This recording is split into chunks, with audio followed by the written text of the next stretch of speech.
Welcome to the Love That Design podcast with me, Oliver Baxter. This is where passion meets purpose in the world of design.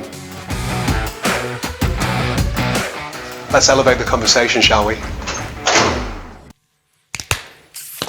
Welcome to the pod, gents. Thank you so much. Well, actually, do I welcome you to the podcast or do you welcome me to your venue? Thanks for having me on the podcast. But we are here at Launchlabs, and thank you so much for having us. We've put together this kind of makeshift studio so that we have the pleasure of interviewing both of you here today. But I think a really good place to start would be really around titles and definitions. So Patrick, we'll come to you a little later because your title is a little bit simpler to grasp than Simon's title. So if you wouldn't mind just describing a little bit about what it is that you do, and we'll talk a little bit about design thinking and the creative process. And I'd be really interested to know what's your working definition of agile working. Oh, wow. Start with the easy things, right? I'm one of the founders of Launchlabs, and we call ourselves entrepreneurial innovation partners. So that means we help companies to create, build, and capitalize innovation.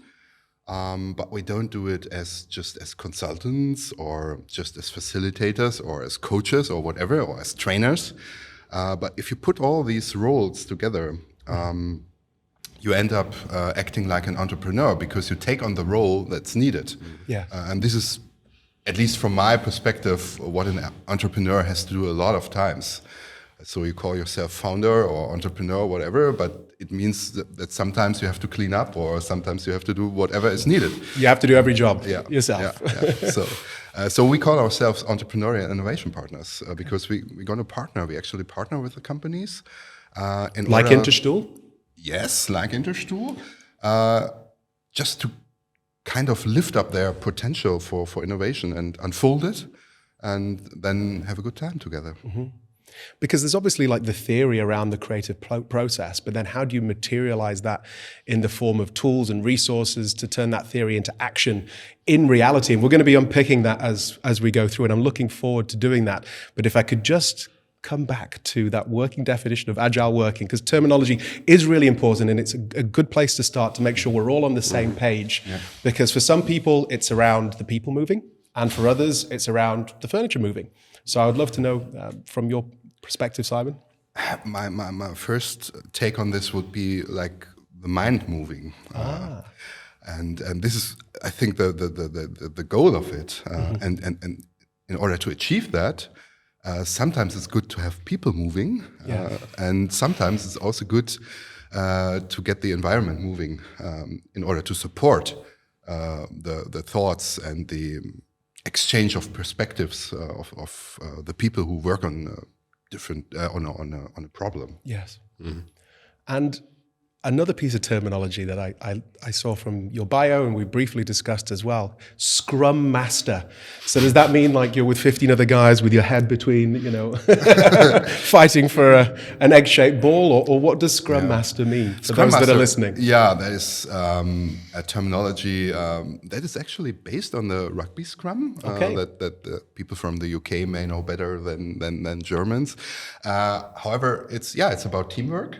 And the scrum is where you all get together and have the final moments before the game starts, right? Yes. I'm not a rugby expert, by the way, but it's based on that. And there's a framework called Scrum within the Agile world, and that is based on a certain structure of how to work together as a team. And the Scrum Master is responsible for the team to work in that structure, and he enables the team, so to say. But it's just like it started as this small thing, and it's become a worldwide movement, so to say. And like all global movements, it has so many tasters and whatever. So nowadays, it's just having this certificate and being called a Scrum Master. It's like you need to have it. It's not like you're the hero when you have it, but it's like you should have it. It's the accreditation, and it's part of the process. I completely get that. And of course, collaboration isn't anything new, although it has been ramping up in popularity, over the decades. But I really love this quote from Henry Ford. If everyone is moving forward together, then success takes care of itself. And I'd be love to hear about your process of working together with Interstuhl on turning this kind of research and agile process into reality through tools and resources. Patrick, if you wouldn't mind just stepping in and talk about your approach to research and with Launchlabs. I mean, research has different definitions from my perspective. I mean, research on one hand is just to go out and see what others say, which is for me the most influential research, to be honest, because asking and having the dialogue with people brings up more quality than just having numbers and situations that just give you an overall direction to anywhere, I would say. So our approach is often based on different research perspective, of course, otherwise it won't work. You know that from your own experience. But when we started working with Launchlabs, then we were fascinated by their ability to really go deep into innovation, and that was really impressive for us. Fantastic. And there is, as well as the qualitative part of research, which is what you were describing there, the anecdotal evidence and the conversations that you're having with end users out there. There's also qualitative data that's out there in the market as well. I'm following one sensor-based company, so they put sensors in the ceilings to track movement of people and to make sure that, we're getting the occupancy that we're looking for. And of course, post-pandemic, we're really not seeing the same degree of occupancy. Not everyone's coming back to the office as frequently as they were pre-pandemic. However, and this is where I think you guys were ahead of your time, collaboration they've observed, so this is 2022 research, has actually increased by 210%. And you have a fantastic portfolio that specifically focuses on the collaborative process. So when you created this, you were really thinking ahead of the time. No one could foresee the pandemic, obviously, but it just so happens that you created a system of products and tools and resources that caters for this very real need that no one could have ever foreseen from that black swan event of COVID. So Simon, tell me about the process of kind of working with Interstuhl and how this kind of came together. Yeah, so I probably have to start a little bit earlier because you described perfectly that nobody could foresee the pandemic, and therefore the black swan nobody could see. But however, in times where black swans appear, sometimes so-called extreme users or extreme cases become the new normal, right? And I think working in innovation is one of the extreme use cases of collaboration, because you are faced with complete ambiguity. You look into a maze and don't know where the goal is, and you don't even know the way to the goal. So you have to kind of cut yourself through all this mist and fog and whatever, and therefore it's really good to have a good environment that supports your work as a team. And I've got to know this for the first time when I was visiting Stanford University, and they just 2 years before I visited, they kind of started the so-called D-School. Okay. That was supposed to be an alternative to the B-schools that we all have around the world, where people get to know how to do business and learn all these things. I think I should have gone to the D-School, I can tell you that right now. and they said, look, what the companies around us here in Silicon Valley need is not just the B-School knowledge, but it's actually also D-School knowledge, and D stands for design, but not design as making things pretty, but design as solving complex problems. And those guys, they started their classrooms and had normal tables, but then soon they figured out when people sit together, they are not as agile, not as flexible, and all these things, and the collaboration didn't look like they wanted it to be. So they started building a tabletop on the table, so that people could stand, and then suddenly they realized also really qualitatively that there was much more interaction, much more exchange of perspectives, and so on. And so I was there to learn about the D School in Stanford because I was part of the team setting up the D School here in Germany.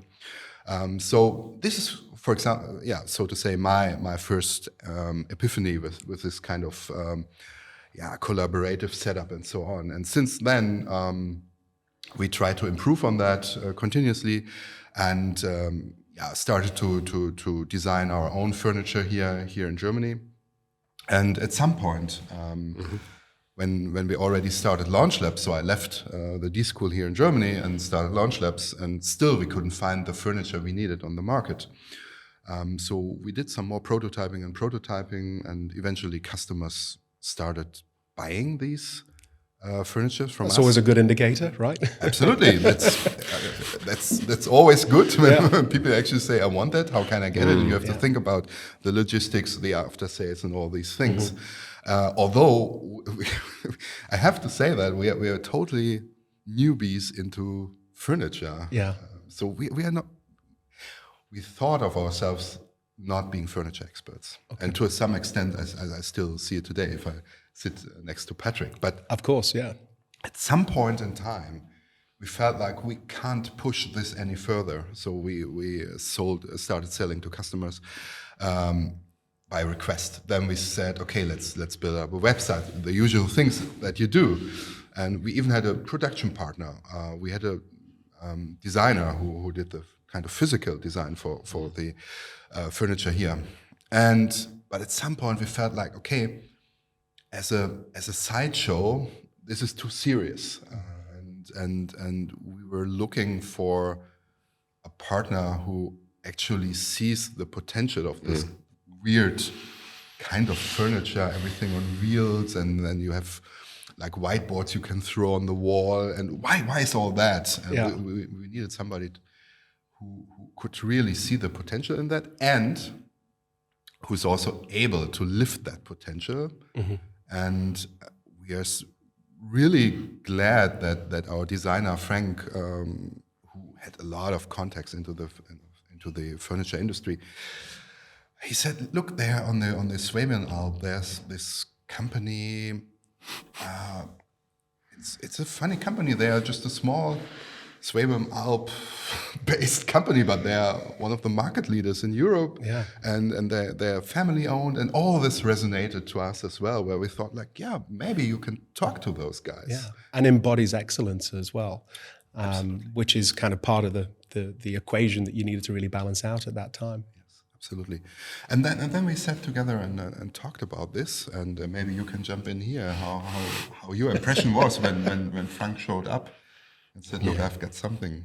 Yeah, I mean, it was at the right time, to be honest, because we at Interstuhl, we were or we are still on the track to be more diverse in our overall portfolio.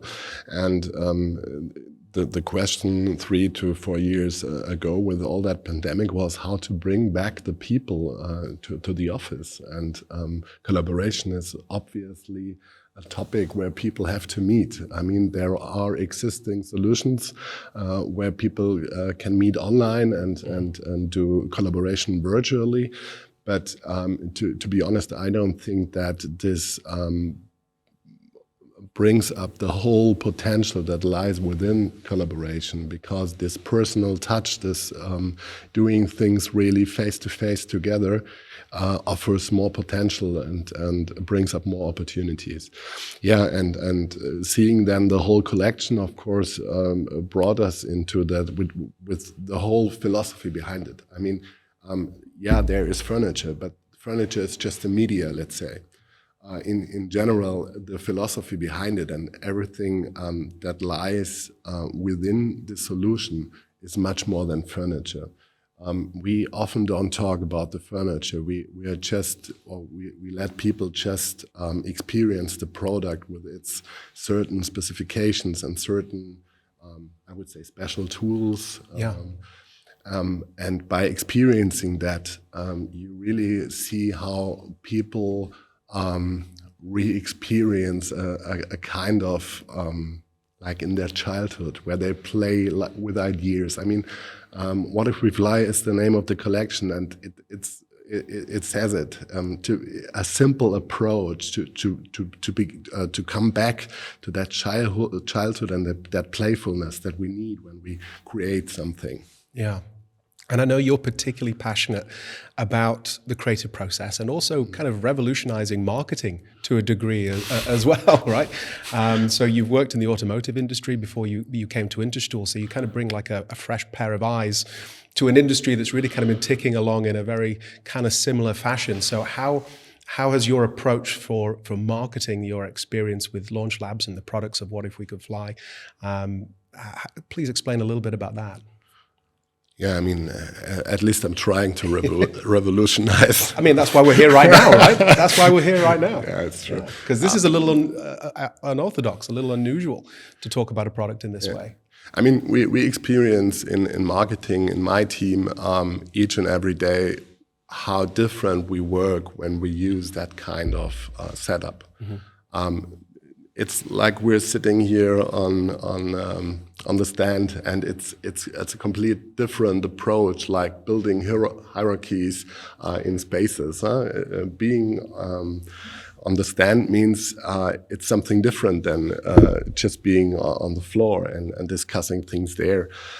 Standing together is a more agile doing than just sitting on a long table in this typical conference situations. Yeah. And I mean, we all know from former conference situations, when you sit in a room with 20 chairs and a long table, and there is one whiteboard in the front, and you go in front and you take the pen or the marker, and while the marker is not working, then it starts getting kind of strange. Huh?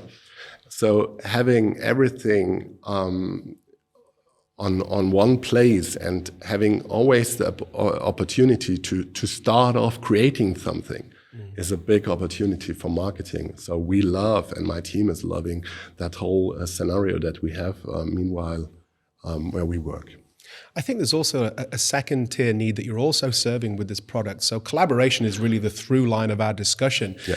But again, another need that we noticed during the pandemic is that people can tailor their home working environments to fit them to such a high degree that when they came back to the office, they noticed a disparity. They noticed that it wasn't really for me anymore. It was a historic one shoe size fits all that definitely doesn't fit me. I mean, if I was to put your shoes on, Patrick, my toes would be pinballing around in there, you know? And if you were to put mine on, they would probably pinch you a little bit. So it's about that tailoring perspective. And what you've really done with this solution is provide more user agency and control and adaptability of those environments. Because as you just described, that long rectangular, sedentary meeting room table tells you how to use it. Whereas what we'll introduce in a few minutes' time, when we talk about the product a little bit more in detail, is a product that really kind of adapts to the people in the room. And when it comes to adaptation, you can create more smaller, bespoke meetings, I think, in a larger open space. And for me, that's something I'm always interested in. My background's in psychology, and I was involved in some work a number of years ago around like the introversion-extroversion divide. So I'm a massive extrovert. This is why I do do what I do. Not everyone's on the same side of the scale as me. Introverts are on the other side of the scale. And when you get more than 4 or 5 people in a room, they tend to clam up and not feel quite so comfortable expressing their ideas or opinions in those smaller social settings. And I think what's great about this product is in a space that is quite big, you can divide it up and create or alleviate that kind of social pressure of a larger social group or setting. And that's what I really appreciate about this product as well, is that it also helps to cater for the introverted populace that sometimes their voice is often overheard, because it's usually just the people like me who speak very loud and is quite opinionated and doesn't mind throwing their hand up in the air. But that doesn't mean that I have any better ideas than anyone else. So was that part of the process as well, was thinking about personality types? I think it's again, you're referring to an extreme user, Yeah. the introvert. Yeah. But it doesn't have to be the introvert. It can also be the person who's lower in the hierarchy, or like could be an extrovert, but still,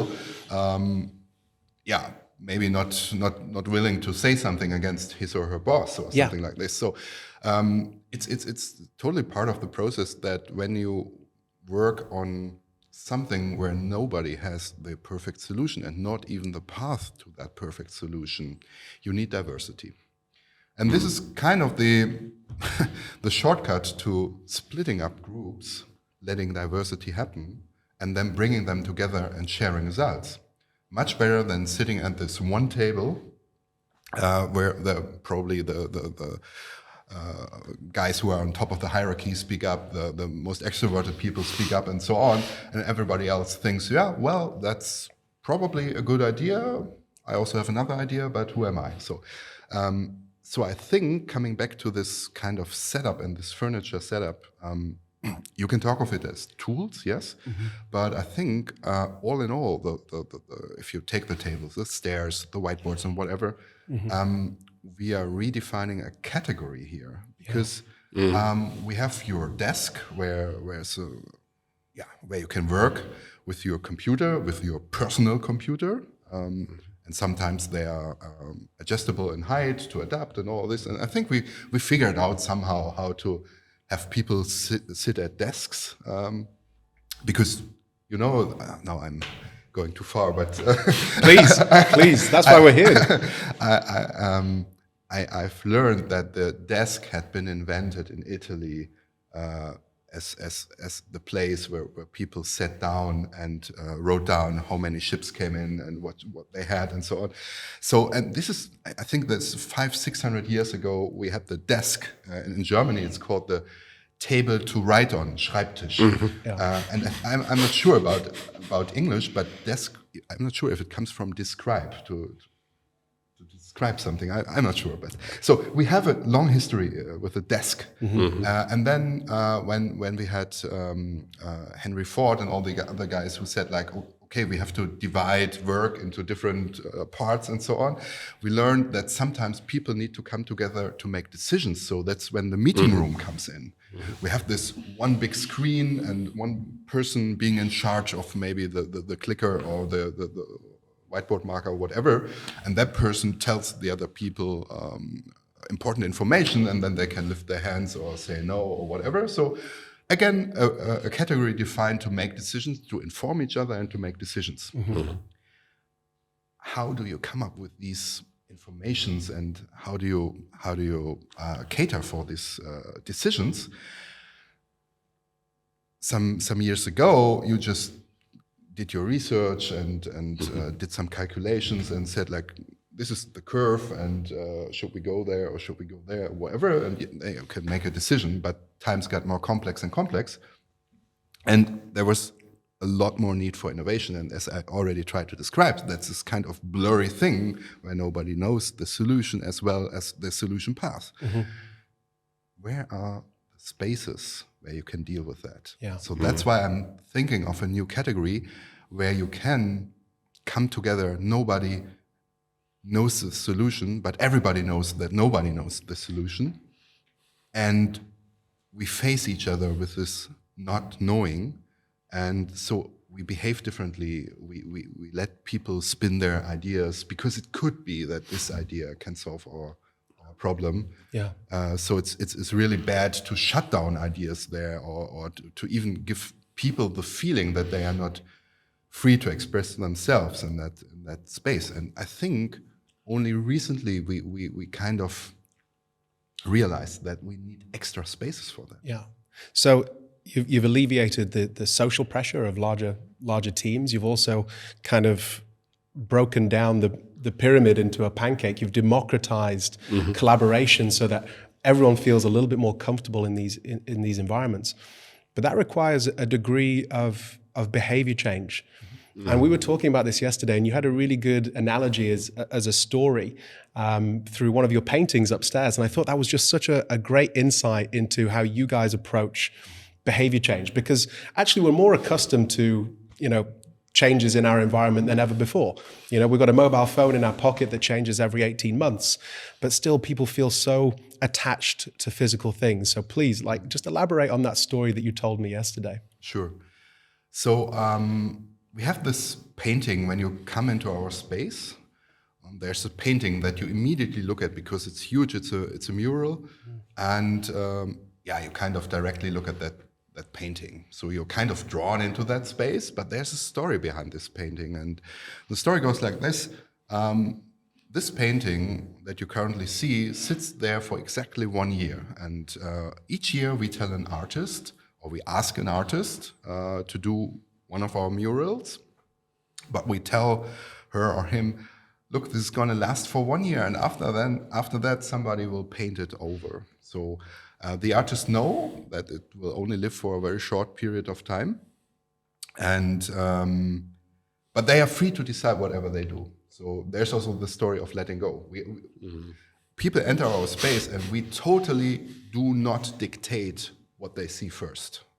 Can be any kind of painting. So, but the other story is, and maybe the story you're referring to, is this story of change, because even though we came up with this idea to remind us of this change through these changing pictures, it's really hard at the end of the year, at the end of each year, to let go of that painting. And then there comes in the new artist, and you really appreciate that artist, but and it's a very nice picture that they paint on the wall, but still you feel like, but this old one is, I really I don't want to let it go. Yeah. So, but then what happens is through summer you get kind of used to that new picture, and then in autumn you already know what's happening in December and so on.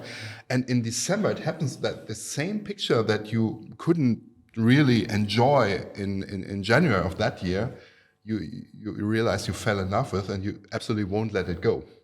So even though we know about this, and it happens year after year, every year it's the same pain. And this is, I think, a good thing, because it reminds us that change is painful.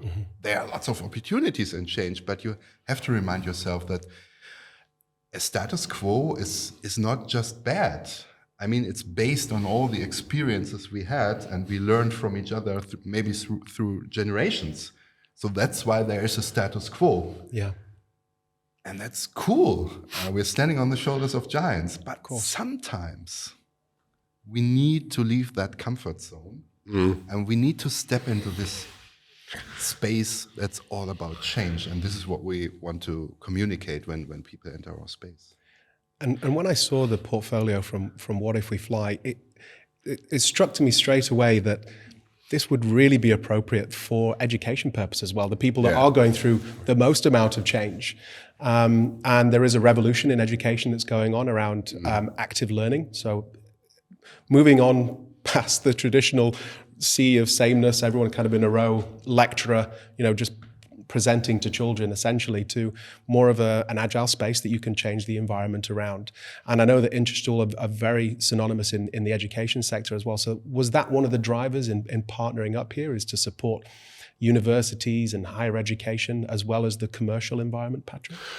I wouldn't say with the focus on it. That's not. I mean, it's professional work tool, I would say. And so it's happenstance then, almost, really, that it works well for both. Yeah, exactly. Yeah. But I mean, when we go back to science again, and then we know when they compared sea-level innovation to children innovation, the children's are much more innovative and creative.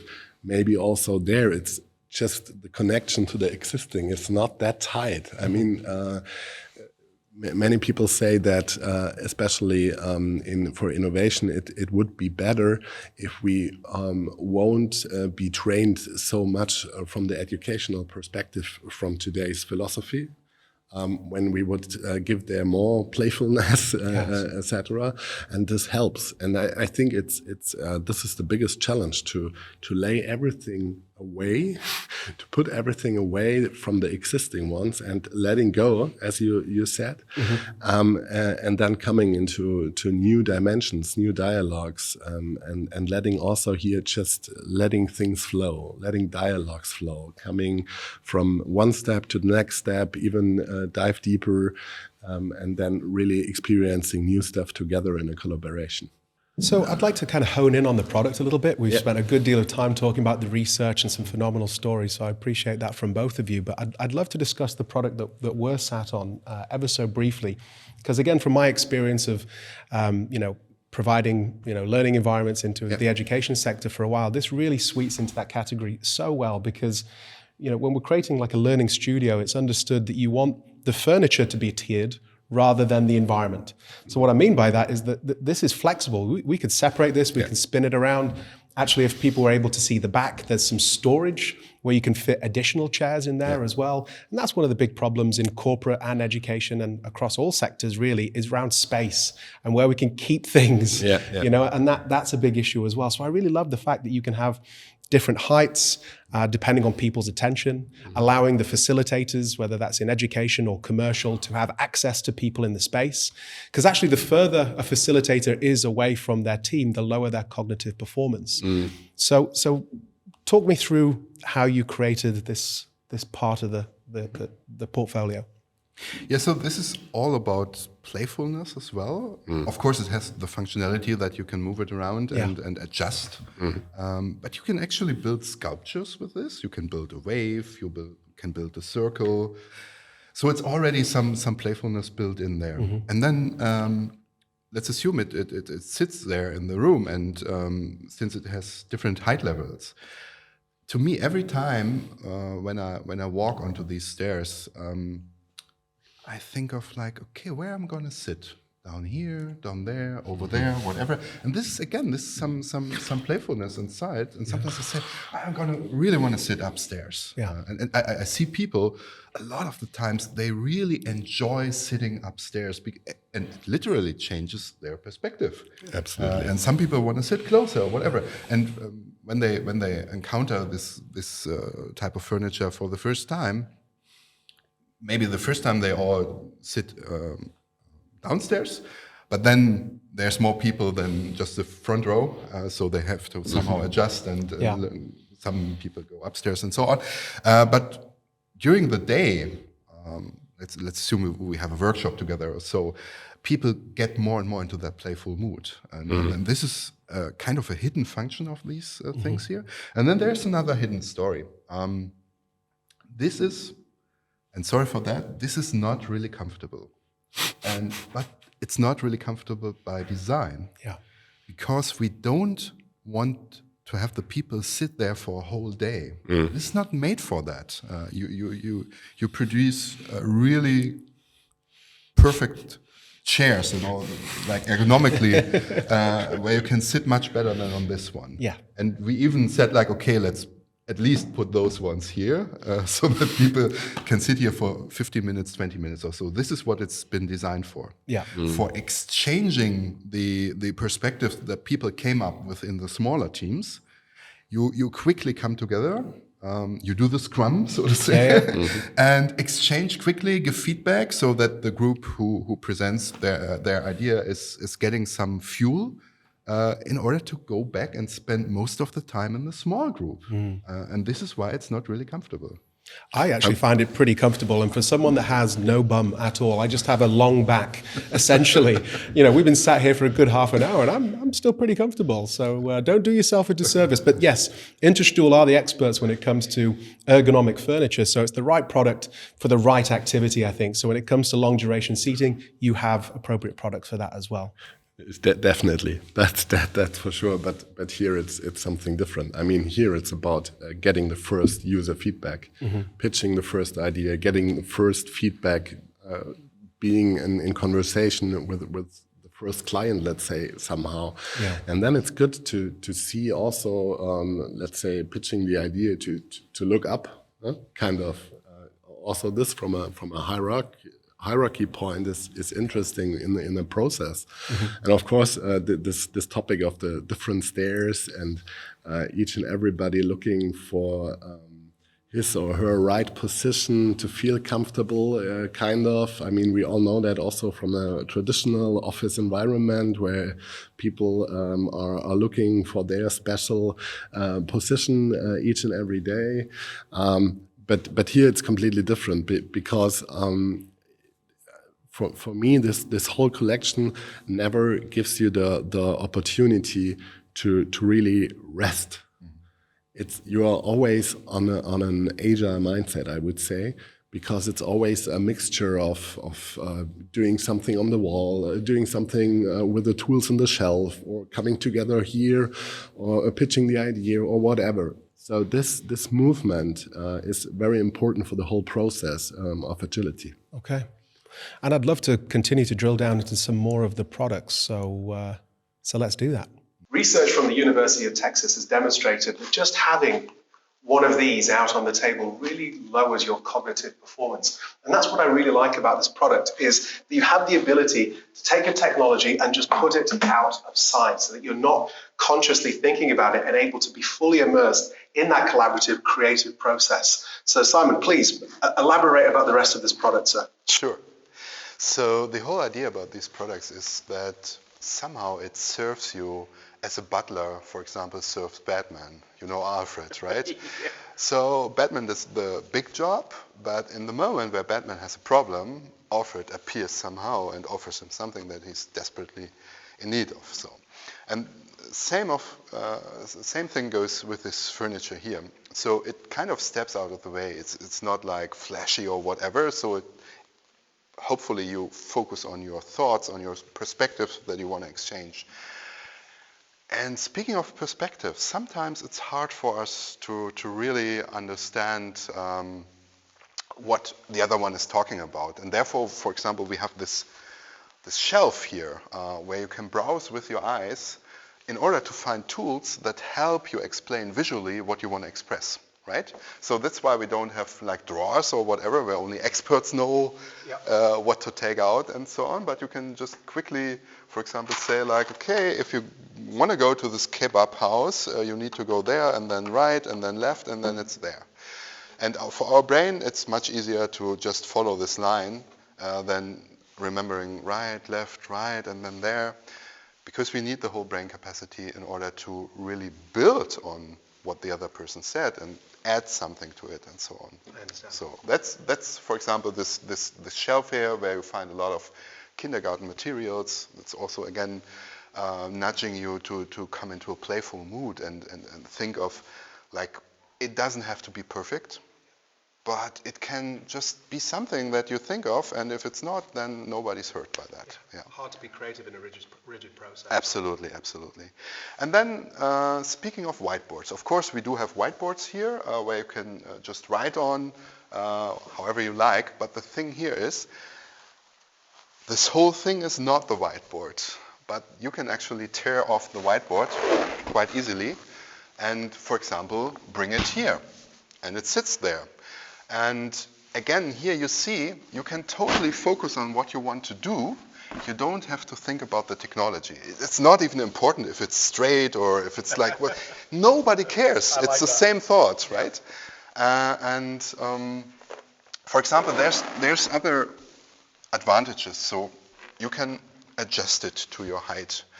And that's a big thing, isn't it? Absolutely. I write so many agendas when I do trainings or workshops, and there's usually this kind of height where I can like write very well. Yeah. But as soon as I do this, I mean, I need some workout, true, but still, this is not the most comfortable position to write on. So, and here you can just adjust it to your height, and even, for example, you wrote it all up here. You can actually put it here. This is the Patrick height, isn't it? So those that are tall enough can access that space. For the other mere mortals like us, it's something where we can still look at, and then we can take another one out here because it's all here. For example, let's take one of the small ones here, and we can still have it here, and again, write again, but still have a look at this. So regarding the footprint of this, it's very small, Yes. but you have up to 7 square meters of whiteboard space if you make use of both sides here. So it's really like a small footprint, but big whiteboard space here. And speaking of the whiteboards, one more time, you don't have any other whiteboards in the market that you can just tear off and attach and whatever. And we try to make it that easy that you don't have to think about how to attach it. We found out you can actually just throw it there and it just works. That's so cool. It's just, I mean, this is just showing off, but the reason behind it is you literally don't have to think how to attach it. I can just let it go and it will attach itself. Beautiful. And you also have some additional resources I see on here. Yeah, of course. So we have these fly notes here. And in comparison to those traditional sticky notes that you use and that are made of trees that had been cut down, we thought about something more environmental friendly. So these are made out of magnetic material.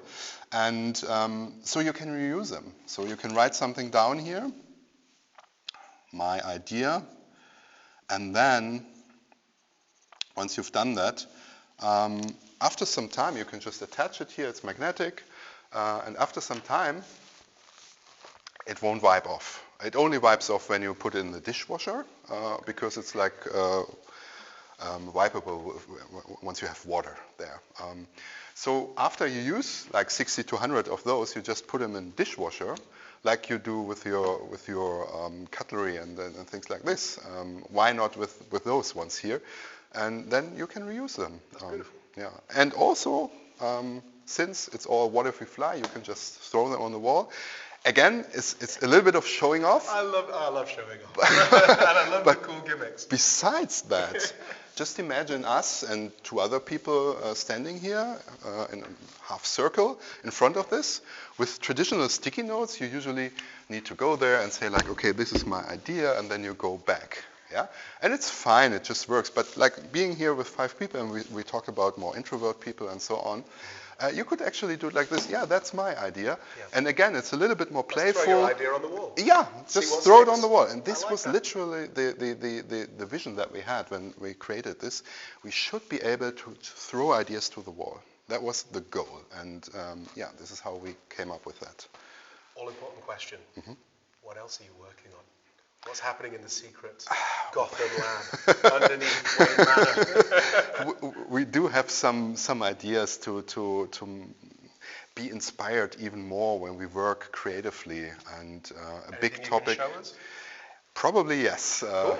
A big topic is working outside, and therefore we've built something that I can actually show you. Lovely. Let's do it. Talk me through what is this, Simon? Yeah. So we're calling this flying office, as you might imagine, because it's all about flying. And the idea behind is going out into nature. I mean, like even with the most inspiring indoor space, sometimes even, for example, in summer here in Europe, you actually want to go outside and stand in nature and look at beautiful scenery or whatever. And it happens that I somehow coined the term workation like 12 years ago. That means like working where other people spend their holidays. And if you do this, however, you have to plan a lot. You need to find the right venue, whatever else. And with this one here, you can look at the weather and say like, oh, tomorrow it's going to be really sunny. I can just take my flying office, bring it to the most beautiful spot that I can imagine, and start working there. So there's some place for your notebook as well as for a mobile router, for a power bank. There fit in like some drinks. Wow. And even, I don't know if you know these beach sofas that are filled with air. We can have up to 2 in here, so we have comfortable space to sit, we have space to stand here, and we can look into beautiful scenery and start working. And once we're done, We just bring it all together, and it's really simple to just